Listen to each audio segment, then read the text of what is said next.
You are listening to Leaders and Legends, a podcast produced by Veteran Strategies and featuring conversations with fascinating and impactful men and women who have shaped our world, our communities, and our history. My name is Robert Vane, Principal of Veteran Strategies, and your host for our discussion.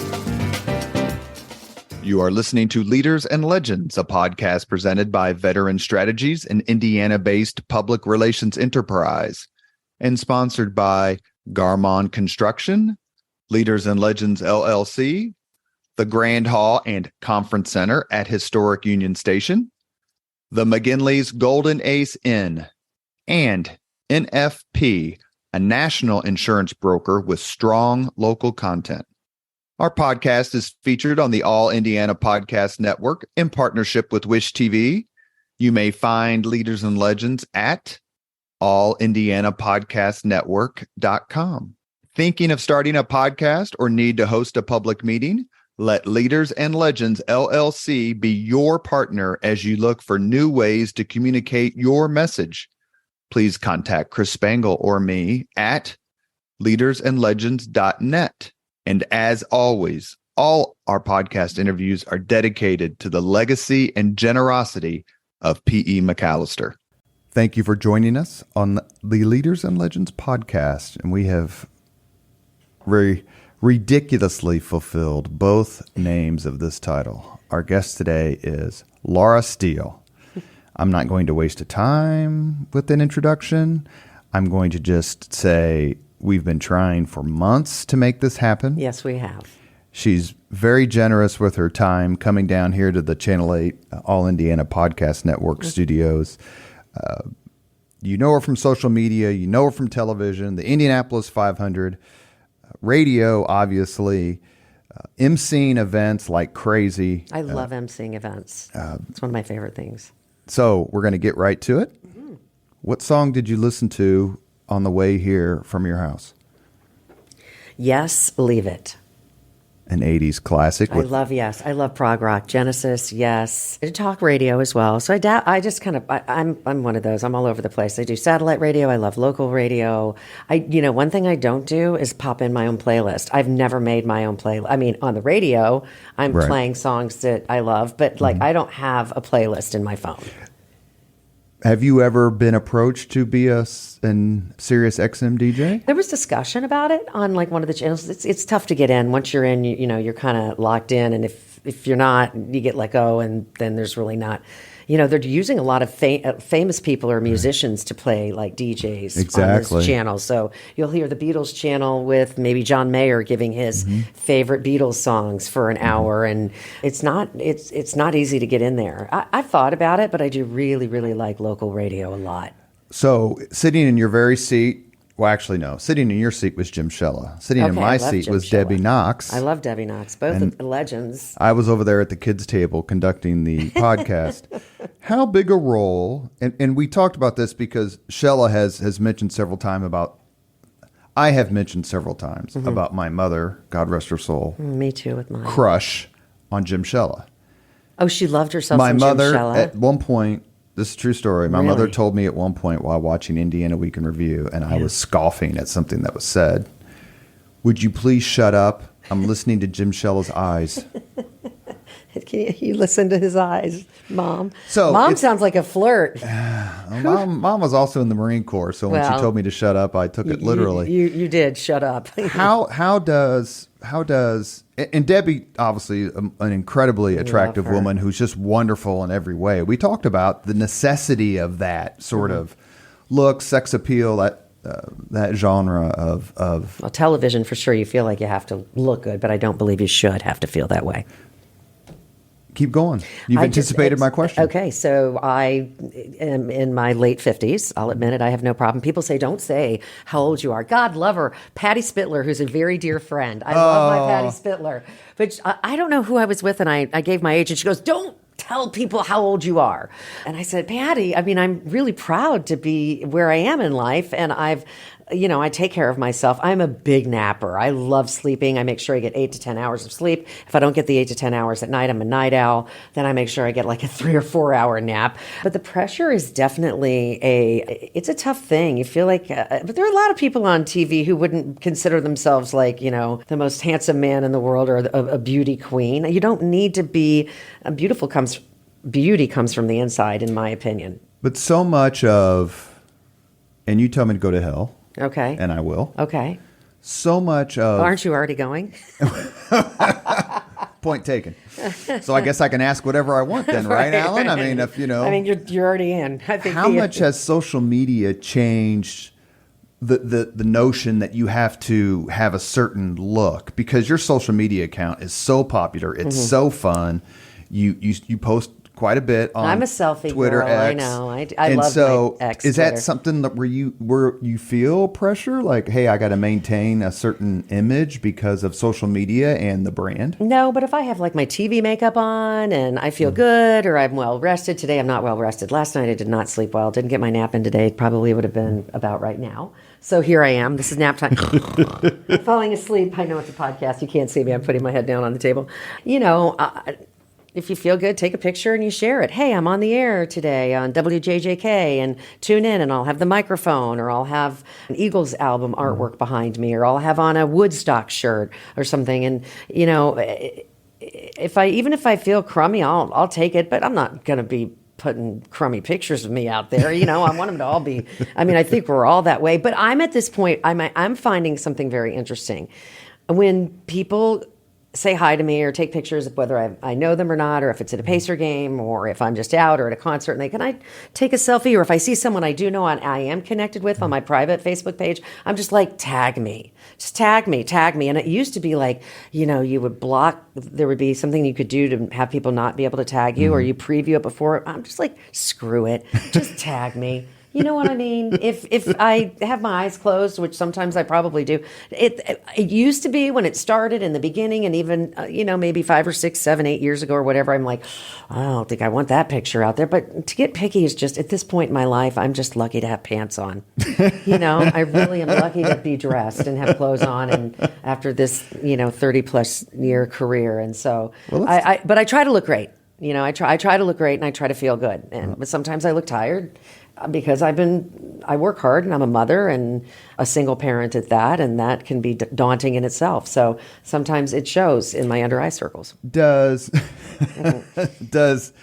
music help you maintain your parental sanity, your workplace, attitude? You always seem to be up and happy to interact. I mean, I know everybody's battery wind down, at a certain point, but you're involved with music all the time, and most of us, if not all of us, listen to music to put us in a certain mood, to uplift us. How does that help, or does it not? It does help. The one thing that is interesting with me is that I have music in my ears all the time because of work. So outside of work, I like to listen to talk radio, and I will listen to, like I said, listening to Yes on the way here was just so great. The radio was up really loud. One of these days, my ears are just going to stop working. It hasn't happened yet, but one day it's going to be like, what, Robert? What'd you say? What? Do you ever watch the videos on YouTube? And they're not all, but there's a significant percentage of them, and it's black person, black couple, whatever, listening to songs like rock songs they've never heard. They've never heard, and they're like giving their experience of like, oh my God, this is amazing. The reaction to Genesis or their reaction Roundabout was the one of my favorites. And they're like, yeah. Well, on the reverse of that, people would find this very surprising because I am a classic rock, for the most part, classic hits, classic rock disc jockey. I'm a huge funk fan. I love funk. I love Ohio funk. Funk was born in Dayton, Ohio. I love disco. I trained in college at Columbia College, Chicago, hip hop. I was Heavy D and the Boys. And the songs that I was playing on the college radio station. I did listen to Houdini this morning at the gym. Yeah, there you go. Run DMC, all these different great bands that, it's really not. I was in Top 40 radio for about a year when I started in Indianapolis. And I was like, I've got to be playing Led Zeppelin. This is not going to work for me. I can't play Whitney Houston. I like Whitney Houston. I respect her, or Mariah Carey or whatever. Or, no. But that's not 10 years gone. No, 10 years gone. Okay, that's really funny you say that. That's my favorite Led Zeppelin song. 10 Years Gone is one of my... Do you know what that song's about? Do you know what it's about? Go ahead. So 10 Years Gone is about Robert Plant, the lead singer of Led Zeppelin. I'm going to get goosebumps because I love Robert. Have you met him? I have met him, and I wish I had a picture to prove it, but the record company guy said, oh, sure, I'll send him to you. And my friend Chris Reller, who I worked with in radio in Chicago, and I met Robert Plant backstage at the Hard Rock in Chicago before his show, and he winked at both of us and was really flirtatious, and it was fun, and we're like, oh my gosh, we just met Robert Plant. And I told my friend, goes way back where I had a Canon camera, on my wrist, and I go, just, can we take a picture? My friend Chris goes, no, the record company guy, so-and-so, can't remember who it was, will send it to us. Vinny or whatever, the record company guy, he'll send it to us. We never got it. So I met Robert Plant. Yeah, met Robert Plant at the Hard Rock, which is now not even a Hard Rock in Las Vegas anymore. It's a Virgin Hotel, and I guess they're rebuilding a new Hard Rock there. But yeah, met him in a hallway. He was lovely. Then he winked at me at a Page and Plant show in Cincinnati. I was somehow through the radio station. Yeah. Yep, made my way down kind of to the front row, or we had tickets down there. I'm not one to go, excuse me, do you know who I am? I need to be in the front row. Somehow we were close, and he was just right in front of us, and I was like, be still my beating heart. But 10 Years Gone, 10 Years Gone is about Robert Plant really just kind of getting going with this popularity with his band, Led Zeppelin, and he was in love with this woman, and he really loved her, but she was like, look, I don't know if I can handle being with a rock star like you, and it's either that or me. And he said, it's that, it's not you. And he left her for music, or said, I'm going to continue on with this if you can't handle this. If I'm not mistaken, that's what 10 Years Gone is about. And then he goes back 10 years later. I'll look it up on my favorite website, songfacts.com. Well, it is the last song on the first album of the double album, Physical Graffiti. It's absolutely beautiful. Such a great song. We are talking with Laura Steele, and a Hoosier icon, leader, and legend. She's hit the airwaves across the country on rock stations, including Chicago, Cincinnati, Dallas, Indianapolis, Nashville, and the Bay Area. But I think she, along with Bill Benner, I love Bill Benner, are the two biggest Hoosier homers I have ever met. And please take that as a compliment, because I love Bill Benner. I love Bill Benner, too. I saw him at one of the Pacer playoff games, and we talked music. And one of my favorite Bob and Tom bits were the Benner brothers. Remember the Bob and Tom Benner brother bits? And we talked about that when I saw him at the Pacer game, and I know he lost his brother, and that was tough for many people in this city. But they were Hoosier Homer brothers. I mean, the Benner brothers were David came on the podcast. Yeah. Bill's been on a few times. Well, Bill and I jointly interviewed Robin Miller. Oh, I love Robin Miller, too. Well, Robin Miller would always have candy at IMS. So for all the years that I've worked at IMS, he would have these big buckets of, Tootsie Rolls and lollipops and donuts from Long's. I mean, if you needed a sugar fix, you went to Robin Miller at IMS in the media center. And you're in a situation, you come up to radio, you're a graduate of Pike High School, you're a few years before Eric Holcomb. Yes, and we missed each other because I was only at Pike for 2 years. I was a bit of a gypsy. I went to Park Tudor, I went to North Central, and then I graduated from Pike. Got in trouble. I did. I went to West Lane. At least you knew a good attorney. I mean, I just got in a little bit of trouble. It was trouble grades, and kind of just not finding my space or my place in whatever space I was in. Park Tudor I didn't like. It was too hoity-toity. I think it's a great school, don't get me wrong. It's a wonderful school. Private school was not my game. North Central was too big for me. And then we moved, and I lived over off of 46th and Kessler Boulevard, and the neighborhood I lived in was split. It was Pike Township and Washington Township. And all these friends that I made in the neighborhood, a lot of the friends I made in the neighborhood were Pike people. And I'm like, Mom, Dad, I want to go to Pike. And then I finally found my place there. I ended up homecoming queen. I know the wave, still have the wave down. And I was voted friendliest. So I kind of came out of my shell and was able to kind of find really a home for me on the education front. And also my high school sweetheart, Pete Munson, was a star basketball player, and he was kind of helped me just, I just went through a tough time freshman, sophomore year, but junior, senior year, Pike High School was just good to me. I'm a big, big Pike High School fan, even for the alumni and to promote that school. Well, if you ever go to Gettysburg, look up a man named Peter Carmichael. Well, are you kidding me? I graduated with Pete. Hello, I know Pete Carmichael. Pete Carmichael is so genius and so amazing, and I could go back to our high school photos right now, but I don't have Wi-Fi. Can we live without Wi-Fi? I don't. Down well, here, I can tell you you're not getting it. We're in a basement right now at Channel 8.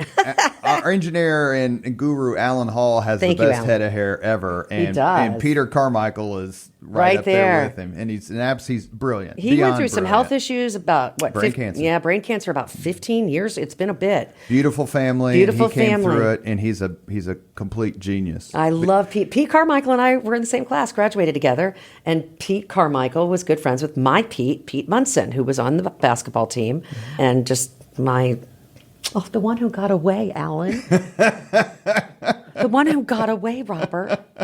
The one who got away, everybody listening. Well, I'm sure social media will find him for you. But you know what? I have a daughter now. There's a reason why those things happen, and it wasn't meant to be. No, he's a delightful guy. We're in our year of our 40th reunion. We're working on it. Oh, 40 congratulations. years. Am I right? Do the math. 84? Yeah, that would be 40. I'm assuming you're going to MC your 40th I'm not reunion? You know what? That is always so weird to me. I think everybody's going, shut up, Laura. Well, let's talk about radio, because it's changed. Even more than television, and please correct me, radio has changed from growing up, from our high school years. I graduated from Howell in 86. And so radio was just the alpha and omega of our existence. Oh, absolutely. Throw in MTV, of course, when it came. And now radio is not.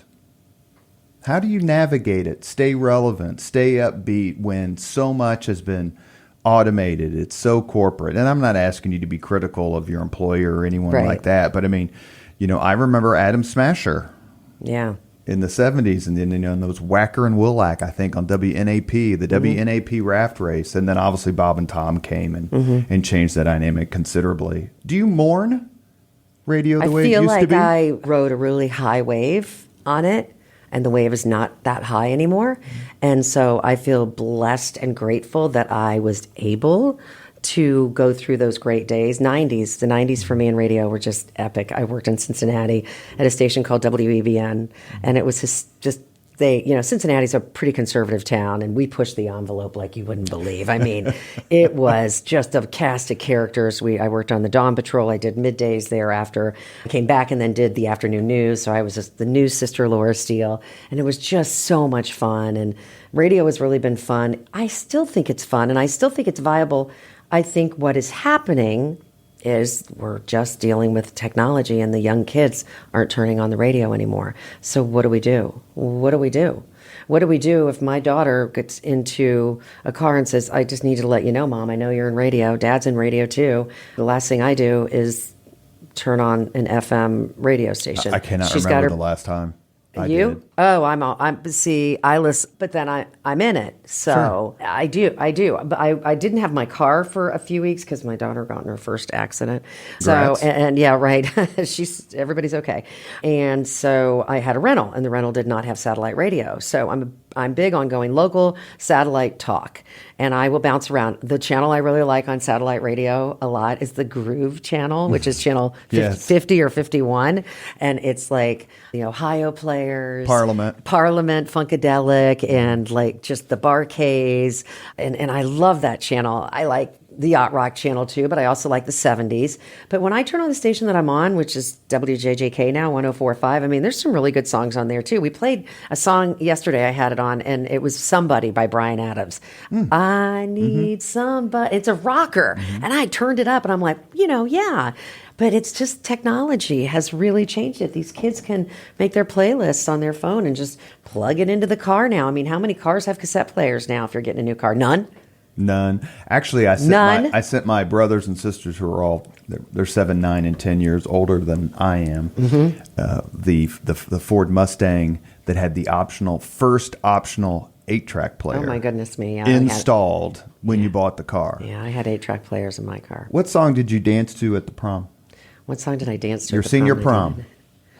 Probably Dancing with Myself by Billy Idol. What year that's about right. 84. Yeah. What song did we dance to? You know what song I really remember like growing up? I don't know what I don't know. That's a really good question. But one song I really remember, and one song, and you brought him up, which is interesting. I remember Flashlight by Parliament Funkadelic at the roller rink when I was in high school or junior high. And we would listen to Flashlight, and they would turn the lights down, and we would have those things that you have, and it would be flashlight, red light, green. And it was, so I really remember Parliament Funkadelic, but probably something from Journey. Probably, I guess if I was slow dancing, was I fast dancing or slow dancing, Robert? I have no idea. Well, let's see, whichever one Pete you Munson. prefer. Let's get Pete on the horn. Footloose. No. Yeah, I don't think so. You graduated in 84. I'm in 84. So That's a huge year that's Prince. Yeah. Oh, I loved Prince. I saw Prince at the convention center. Oh, I At the love convention Prince. center? Yeah, I saw Prince at the convention center. During which album? I Want to Be Your Lover. I mean, the Prince album, the self-titled. Controversy? Or? I don't know. I don't know. I'd have to look it up. And I can't get Wi-Fi down here. Those may have been my marijuana days, and that may be why I don't remember. But See, it's not Alan's fault. Yeah, I love Prince. I was a big Prince fan. Time, I like the Time, which of course, you had the time if you had Prince, Exactly. You had time for the time with Prince because that was all in the same basket. I am Sheila E. The most beautiful woman of the 80s is Sheila E. Sheila E's in my fat. view. She's still beautiful. Yes, She's she still is. really beautiful and super, super badass talented.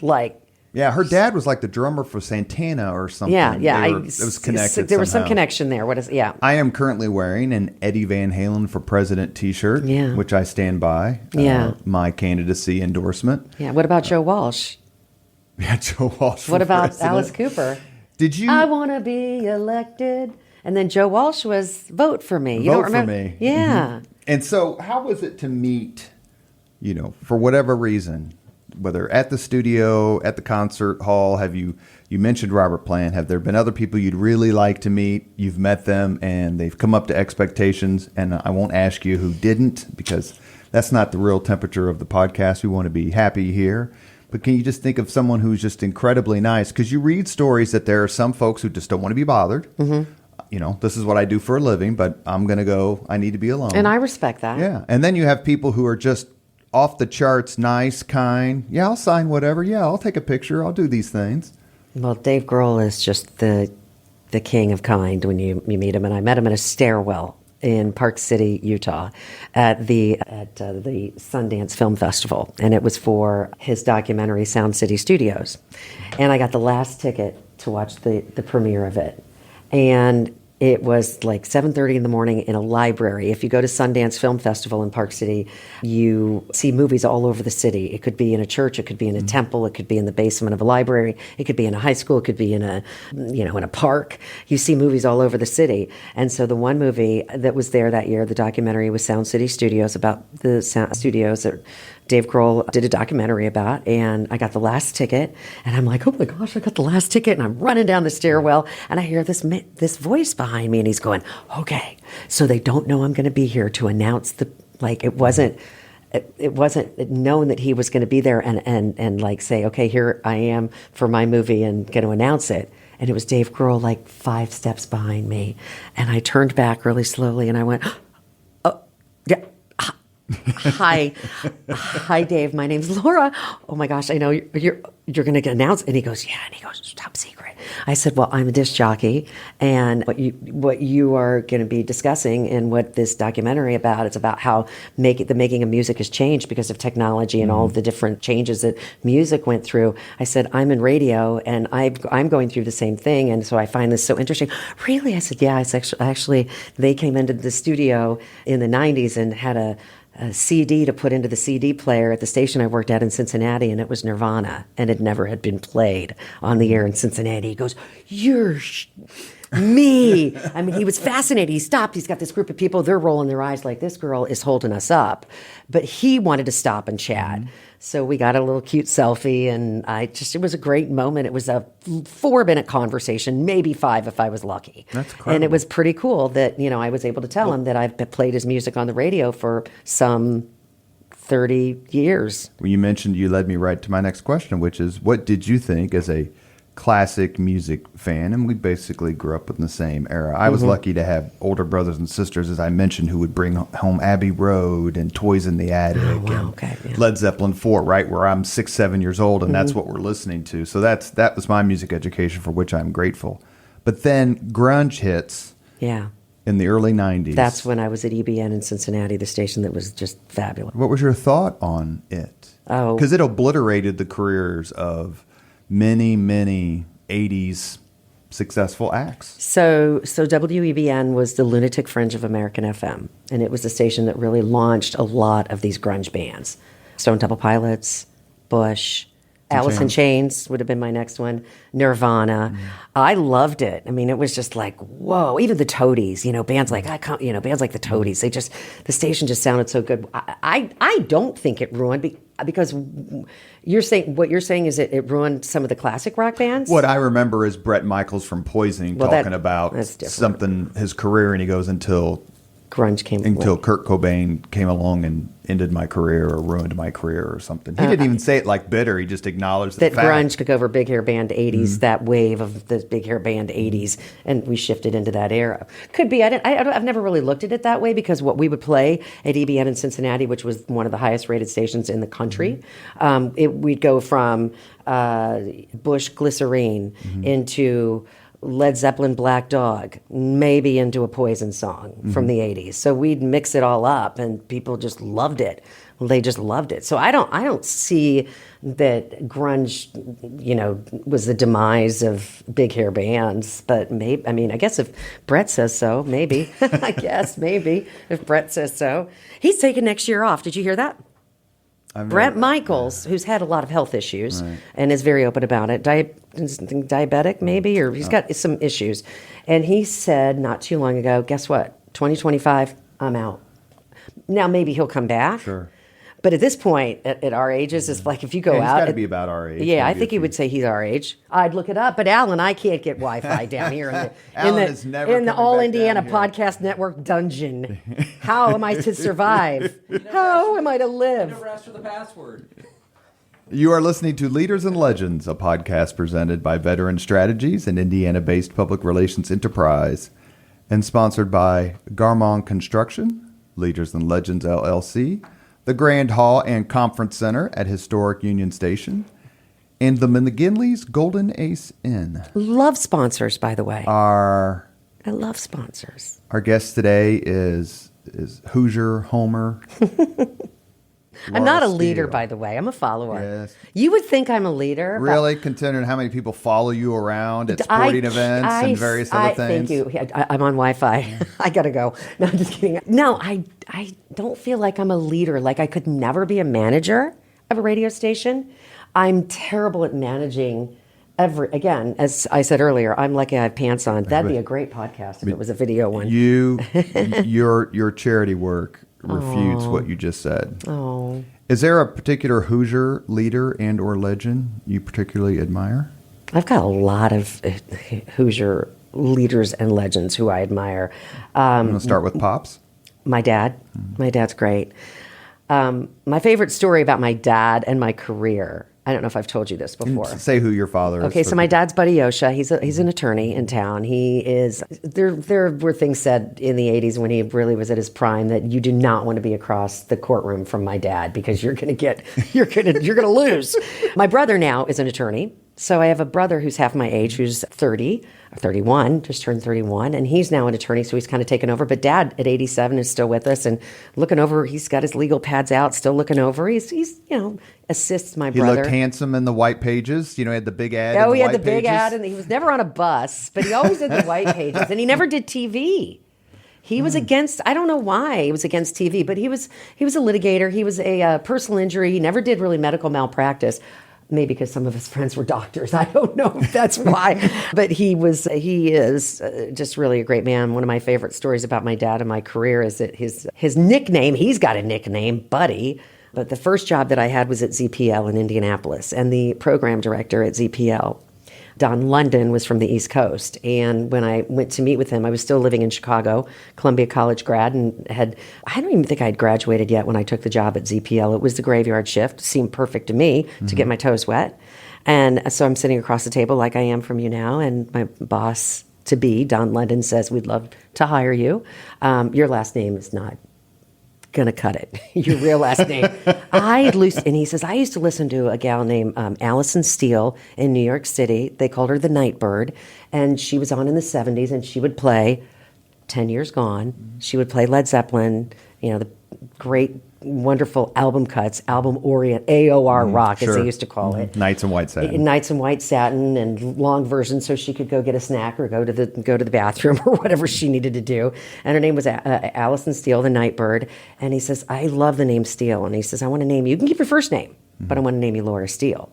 So what am I going to say sitting across from him? Nah, it's not going to work. I got to keep my real last name because, that's who I am. No, I was like, sure, that's fine. I'm down with that. So what do? I go home, go to mom and dad and say, oh my gosh, I'm going to get my first job in radio here back home in my hometown of Indianapolis. And by the way, Dad, or Mom and Dad, they're going to call me Laura Steele. That's my stage name. And my dad goes, Buddy Steele did not put you through college. I would like for you to find Buddy Steele and get my tuition money back, and that's fine and dandy if you want to be Laura Steele. So my dad is a huge influence on me. My mom was the best mom of all best moms, and I know we say that a lot about our moms, but my mom, my first night on ZPL, I came home, I stayed at her house. My parents were either separated or divorced they were divorced by then. They had divorced a few years prior, which was not easy. That was not easy. That was difficult. But I stayed at her house because I still had my apartment in Chicago, and I came home at 6 a.m. after this shift, and there were banners all over her house. Wow, you sounded great. The new star, Laura Steele, you were excellent. So the shift was like midnight to 6, so she stayed up all night and listened. And I still have those banners and those little posters that she had streamers all over the house, and so I loved her. So those are my two, and just family in general, they've been super supportive. I love Tom Carnegie, God rest his soul. Tom Carnegie, as far as the racing side of things that I do, always gave me really good advice. He thought I talked really fast, and he would always try to slow me down at the track. You got marks to hit, Laura. Yeah, he would know what he would say is, Laura Steele, you need to slow down. This is a very big speedway, and your voice needs to go slowly around this Indianapolis Motor Speedway. And when you talk fairly fast, and he would like imitate me, and I'd be like, okay, Tom Carnegie, thanks, I'll slow down. I didn't slow down at all. But so Tom Carnegie was just a really, really wonderful and supportive person in my life. And I was one of the first female voices at IMS on the Jumbotron. And then went from that to here at Channel 8 and was here. And another guy and Don London, who named me Laura Steele, taught me a lot my first year. But also, there was a news director here at Channel 8 when I worked at Channel 8, and his name was Albert Tucker. And he was so supportive. Albert Tucker was such a great news director. I worked in TV in Cincinnati for a bit. It was like the Steele Report, and I would just do like a little update on Hollywood little happenings, and it would just be a voiceover, or I'd go on set on occasion. But I'll never forget when Anthony Calhoun and Derek Daly, Anthony Calhoun and a few others who were kind of behind me, coming from the big screens at the Speedway and just working out the track to bringing it to television. And we thought the 100th year would be a good year to do that. The 100th running, of the Indy 500, the 100th year of the Indy 500. So I sit across the table again with another future boss in Albert Tucker, and he goes, I'm going to have you do like vignettes and little special features or things that people don't know about the Indy 500. And I'm going to have you do a little vignette every day for 100 days leading up to the 100th running. And then he goes, oh, no. We're going to do it 108 days because we're Channel 8. So we started 8 days before everybody else because everybody else was doing the same thing. We're going to 100 because they celebrate 100 days out. Still, they celebrate 100 days out. That's still something. So Albert Tucker is someone that I remember as well, who was great. Dr. Land, my English teacher at Pike High School, was a very supportive teacher who I'll never forget. He was a great, great teacher. I struggled a bit with education, and he helped me a great deal. Ed Siegel was an amazing leader. He was also my economics teacher at Pike High School. Ed Siegel. I'm sure you know who Ed Siegel was. And so when I made that transition, younger, struggles in life, going through different schools, there were a lot of leaders at Pike High School who I have to thank. How do you protect and preserve your voice? Great question.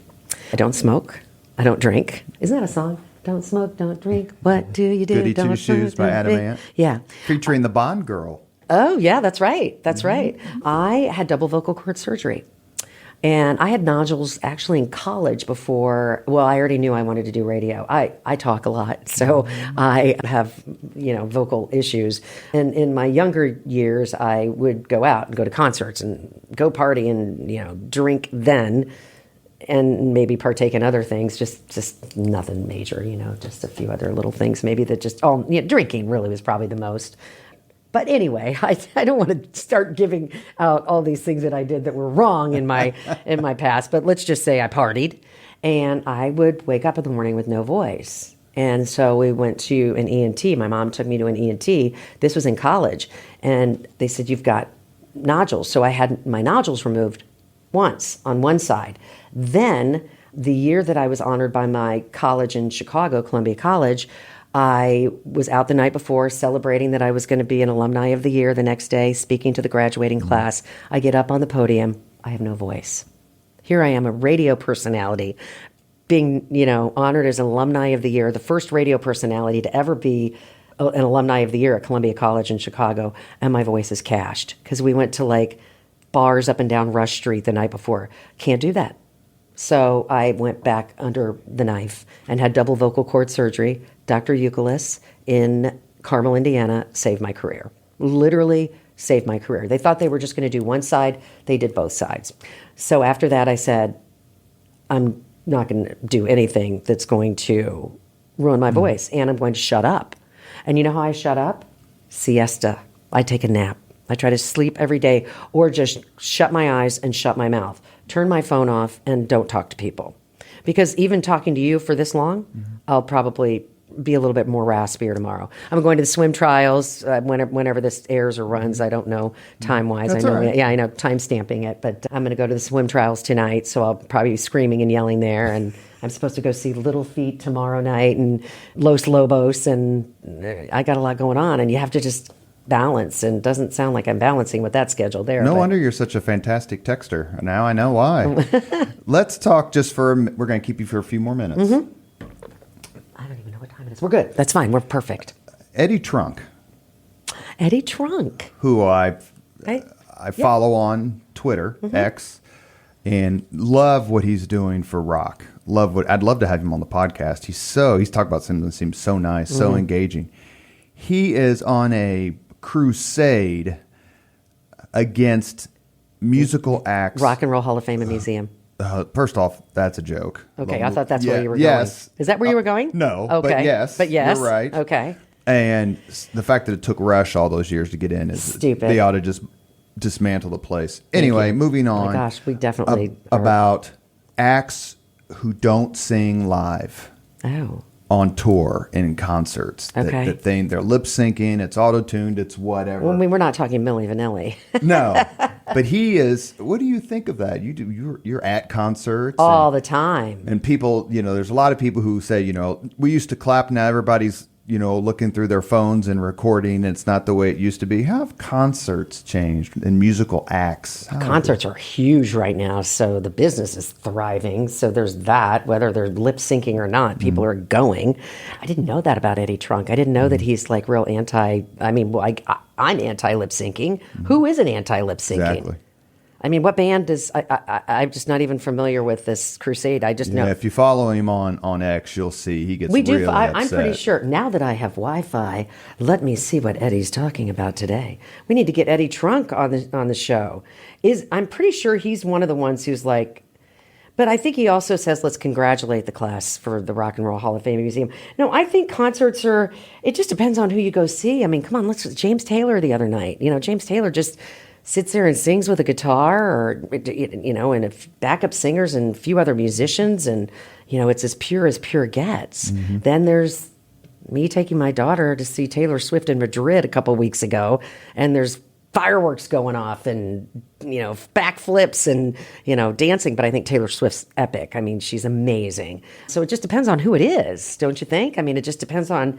Agreed. It just depends on who it is. I love live music. I have to be careful. I can't. If people wonder why I'm not singing out loud at concerts and screaming, it's because I have radio shows to do the next day. Well, I saw Laura. She wasn't singing the songs. By the way, secret that I'm going to share with you. I've shared it with other people before. So bad at lyrics. I screw lyrics up all the time. I'm the worst at lyrics. You would think that I'd be really good at lyrics, doing what I do. Terrible at lyrics. Yeah, I went to a Metallica. So blinded by the light by Manfred Mann. Well, wrapped up like a douche. It's deuce, okay? Get your mind out of the gutter, Robert. Get your mind out of the gutter, Eddie Trump. Okay. Who do you look up to in the radio business? There's the female DJs on XM and all that stuff. Christine Stone. And you got Rachel Steele. There's a Rachel Steele. Mm-hmm. Carol Miller. Do you know who Carol Miller is? I've heard the name. She's big. She's a lead head. She's Led Zeppelin. That's her thing. Woman who's still in it and is still doing it and thriving in it. And it's really hard to be that woman right now. So I'm going to say all of the women who are still in it, who have hung in there, who maybe have been fired and came back, who maybe have had their cassettes thrown in the trash can by program directors thinking that, do you know how many of my cassettes ended up in Q95's trash can before I got there?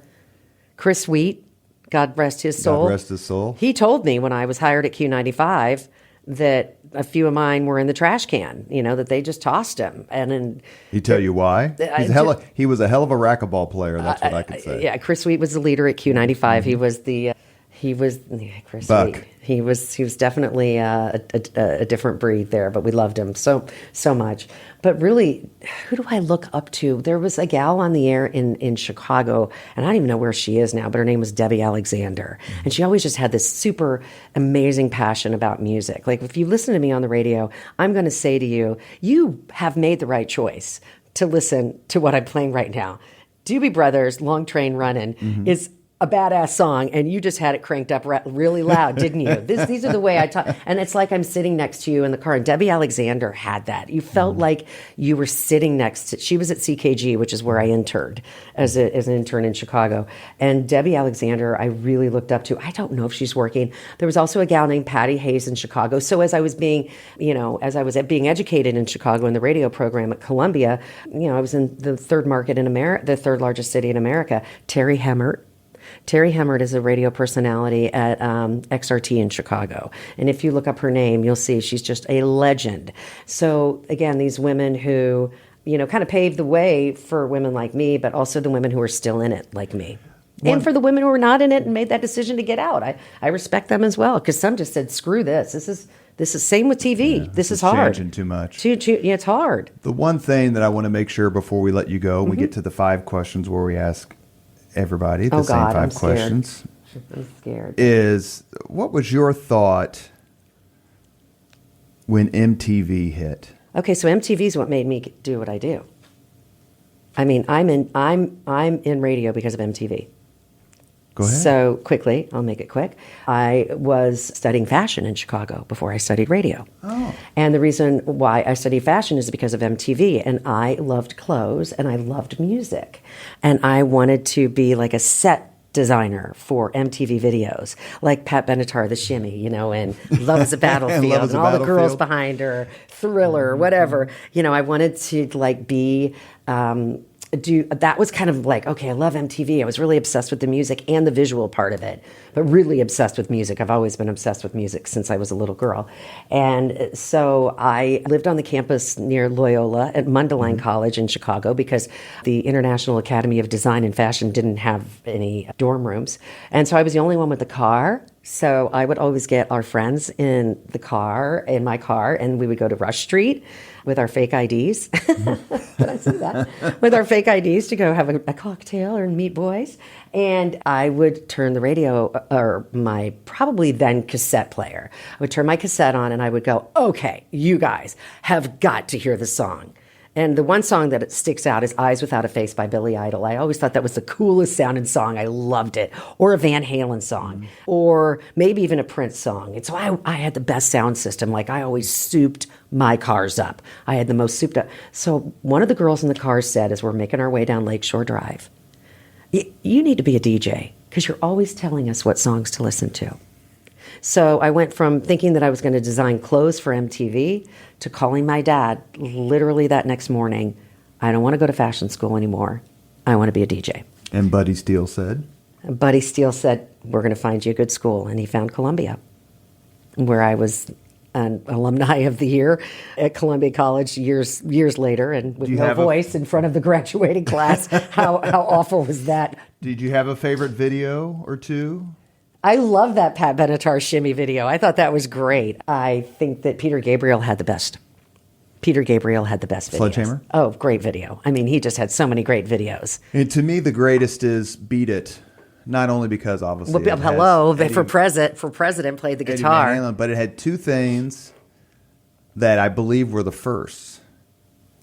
It had the first silent opening. Okay. And they tried to get Michael Jackson to put music. You know, when he walks by and he smacks the guy in the diner like it's let's go, there's no music. Right. And when he smacks him, the music starts. MTV was like, no, you got to put music over that scene. And they said no. And they left it. Okay. And the second thing, that's the first of the ensemble dances. Okay. Where everyone, you know, the stars here and everyone's dancing behind that them. Had to have come before Pat Benatar's shimmy, right? That's correct. That came before. Okay, I've got a trivia question for you. Oh no. God, I know. And these 5 questions, is that one of them right there? No, but I tell you what, if I can't answer your trivia question, these 5 questions are going to be really hard. I gotta hard. look this up. Hold on a second. What video in 1984, Thriller in 1984, right. What music video beat Thriller the year that Thriller was up for Best Video of the Year, which I believe was the first ever MTV Video Awards? What was the video of the year? What was the band? Video MTV. I don't know. Of the year. It's a band? Yeah, and it was really weird. Okay, I'm going to give you hints. Okay. I'm looking it up just to make sure I got the year right. Oh, yeah, this is right. And this beat Michael Jackson's Thriller, which is shocking. Because it was like 25 minutes long. It was just huge. I was at my friend Jason Kimmel's house because he had cable and we didn't have it. And it was just a huge event. Okay, I'm going to give you a hint. Fly. There was a fly in the video. Wait a minute. There was a fly in it. I think she had a fly going in front of her face. It wasn't a girl. It was a band. And it was one of my favorite bands, but it wasn't one of my favorite songs. You might think the Cars. You got it. He got it. Oh, my God. You got it. You are a genius. Sorry, I'm yelling. People are going to say, Laura, no wonder she loses her voice all the time. And she has double vocal cord surgery every 25 years. Talk about a sad premature death, Richard Orr. The bassist for the Cars, who sang on some of their biggest. Actually, my favorite songs are almost all. Mm-hmm. Drive. Mm-hmm. I mean, who's going to drive you home? And that was Paulina Portsegova's. Met Rick Ocasek or Kasich. Mm-hmm. You say it Ocasek, I say Ocasek. Mm-hmm. That was one of my favorite bands, by the way. But they were notoriously known to be terrible in concert. But I saw them, and I thought they were great. And I got hit in the head with a guitar pick, and it flew off my forehead and landed on the ground, and somebody else got it. My brother Michael, I have to give him credit because we fight back and forth about who discovered such and such. And since he's 7 years older than me, he wins most of the time. But I remember him, bringing home the first Kiss album and going, what the hell is this? Mm-hmm. I remember him bringing... I'm not a big Kiss fan, by the way. The Cars. Mm-hmm. Love the Cars. Like, who in the hell is this? The Tubes. She's a beauty. Yeah, but, Talk to You Later and those sorts of things. Mm-hmm. I was so lucky. As a matter of fact, sometime in late May was the anniversary of the release of the first Armageddon album. Oh, wow. That had the freaky cover, like they're there and then they're gone. The 70s and 80s, you cannot beat it. So, in the interest of time, okay, let's do this. I have so much more. I'm nervous about the 5 questions. We have the 5 questions. Okay, Are you ready? Do I get to pass if I don't have an answer? Because I'm not real quick on my feet. I know you find that hard to believe. I find that hard to believe, yes. You will hit all of these. Okay, go. What was your first job? My dad's law firm, answering the phone. Receptionist. What was your first concert? ELO, the Electric Light Orchestra, Market Square Arena. And I smelled something really funny and didn't know what it was. And it was pot. And I'm going back to see ELO in September. Yeah. Yeah. And I went back a couple, I went back. Pat Benatar's coming. And yeah, Pat Benatar. Oh, what's here really interesting, Pat Benatar's coming at Everwise Amphitheater, and the same night, Alanis Morissette and Joan Jett will be out at Ruoff. So you've got like female night at two different sides of central Indiana. The concert I've only committed to going to this year is the Sammy Hagar Best of All War. I've already bought my He's tickets. one of my favorite interviews, by the way, going back to favorite interviews. Now that's a guy. We never answered that question, did we? Well, Dave Grohl, yeah. Yes, but we I didn't did. interview him. But I would love to get Sammy Hagar was one of my favorite interviews. Number 3, if you could suggest any book for someone to read, which book would you recommend? I don't. I'm With the Band by Pamela DeBar. I would say, I honestly don't. I really don't. I would say anything that has to do with. I'm nonfiction. I'm Right. a nonfiction girl, so it would have to be any book about the Beatles, like one of the, I don't have an answer. One I of did the want anthology books. anthology book or something that has to do with rock and roll and just the history of rock and roll. Really, some of the greatest books, if you really want to go back, and I don't have any titles right now, but I do have a few at home. I've got a bunch of books at home. I'm just not a big reader. I feel terrible about that. But to go back and read about the blues, because blues had a baby and they named it rock and roll. So go back and learn about Robert Johnson. Learn about Muddy Waters. Listen to When the Levee Breaks. When the Levee Breaks. Listen to, songs that just wouldn't be what they are if it weren't for the blues. And these men that couldn't freaking go to the bathroom right. where the white men went to the bathroom, which sucked. Yeah. Read stories about those men who were some of the best musicians and best guitar players ever. And now you know why Keith, and if you do so, you'll understand why Jimmy Page and Keith Richards and Jeff Beck and Jimi Hendrix and all those, Eric Clapton just worshipped Stevie Ray Vaughan. Yeah, well, Just that was I those saw his folks. last show. That was His very last show? I was in Wisconsin. I was in school in Chicago. We spent the night on the grounds, and the chopper crashed right behind us, on the hill right behind us. I went with my best friend, Michelle Piquet. My dad bought me the tickets. It was my graduating year, 1990, of college. I was on a 5-year program for college. And it was Clapton, Robert Cray, Stevie Ray Vaughan. I think Jeff Healey was there too, Buddy Guy. And I went for Clapton and left walking across the golf course because we stayed on the grounds. We stayed because in the summer it's a golf course, in the winter it's a ski resort. So it was the summer, and we walked across the golf course to get back to the bar at the inn that we were staying at. And there was fog that was so dense, and we could hear the helicopters. And I said, "Oh my God, that's Eric Clapton, and that's all their helicopters. I can't even see him, but I could hear it." We go back, we drink, we have fun with a bunch of radio people that were there. I was already studying radio at the time, ready to graduate and do what I do. And back then we had phones, but I think that, my phone wasn't, my mom knew where I was because I always told my mom, "Hey, we're going to be staying at Alpine Valley. We're staying in the ski lodge. It'll be under my name." And the phone rang at about, I don't know what time it was, maybe 9:30. "Laura," I'm answering the hotel room phone, which none of us ever do anymore because we have cell phones. But I answered it, and she said, "Laura, are you okay?" And I said, "What? I'm just waking up." And I sat up, and Michelle's, in the bed next to me, my best friend from college. And I said, "What?" And she goes, "It's all over the news. Eric Clapton died in a helicopter crash," because they thought it was Clapton at first. That's right. So I'm getting goosebumps right now. And I'm like, "What?" And she goes, "It crashed right where, aren't you staying?"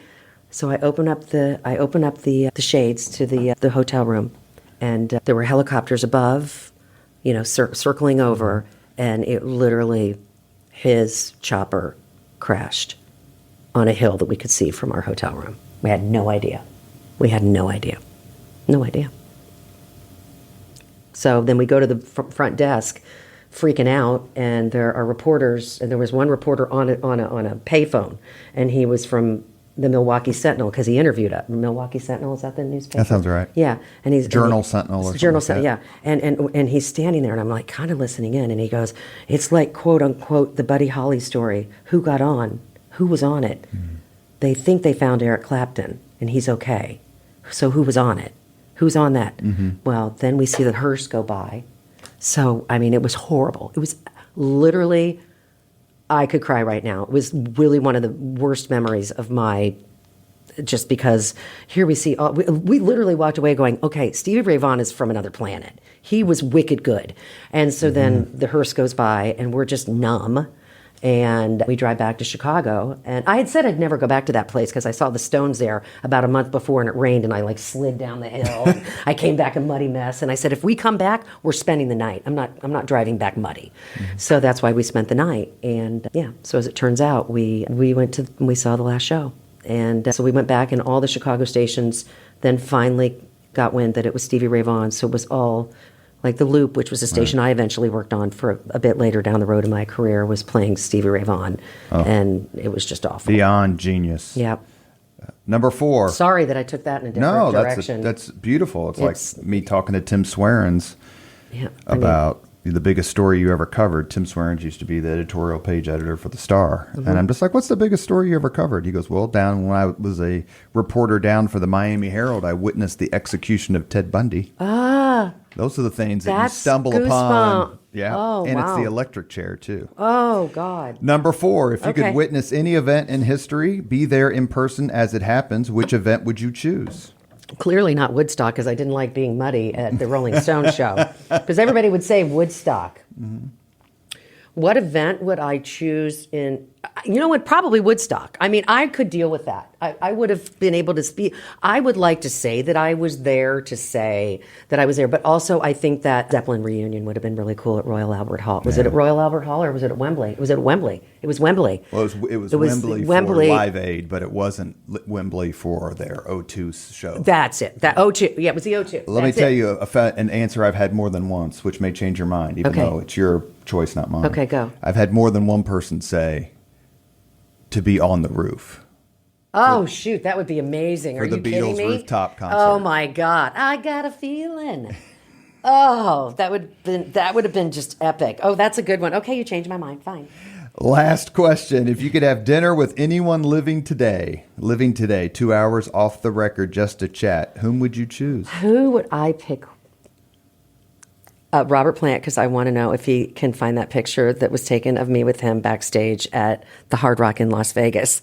I love Led Zeppelin songs, and I want to know the stories, even though you can go to songfacts.com and you can hear, we know mostly now, thanks to the internet, what songs are about, but I really want to know from Robert Plant. Robert Plant would probably be the one. Close backup, even though I did talk to him, would be Dave Grohl. Dave Grohl's wouldn't it be cool to have dinner with Dave Grohl for 2 hours? Absolutely. And then for my daughter, Taylor Swift. True or I false? gave you 3 answers. It's Laura Steele. She can give 3 answers. True or false? The heart rendition of Stairway to Heaven made you cry. I loved it. Did you cry? Are you kidding me? I could cry now. Yeah. I cried because Plant's crying. Plant's crying. So Jimmy Page is crying. Why did Plant cry? Because all I could think of was John Bonham. Because Jason was playing drums. John Bonham's son was playing drums. But I also think that Ann Wilson made him cry. Her voice she's not astonishing. She's not given enough credit. When people say, who's the best rock and roll frontman? Guess what? Ann Wilson, and she's a woman. I think the voice, you're definitely true. But she never gets considered, is my point. That I could watch that over and over and over. Did he say that he got teary-eyed because of that? I didn't know that. Yeah. Yeah. And then Jason Bonham confirmed it. Yeah. That I just wish they would have just gone. You know how they were offered so much money to go out on the road? And Plant said no? He said no. You have been listening to Leaders and Legends, a podcast presented by Veteran Strategies, an Indiana-based public relations enterprise, and sponsored by Garmond Construction, Leaders and Legends LLC, the Grand Hall and Conference Center at Historic Union Station, and the McGinley's Golden Ace Inn. I should have had you read these. I could have read them for you. I will. I can do a little voice work for you in the future. Here, read that one. Okay, which one? Read that one right there where it says, as always. Here we go. As always, all of our podcast interviews are dedicated to the legacy and the generosity of P.E. McAllister.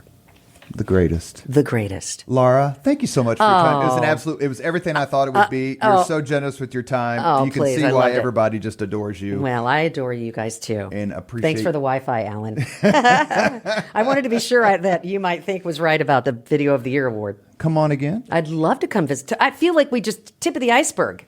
We'll get you and Patty Spitler on at the same time.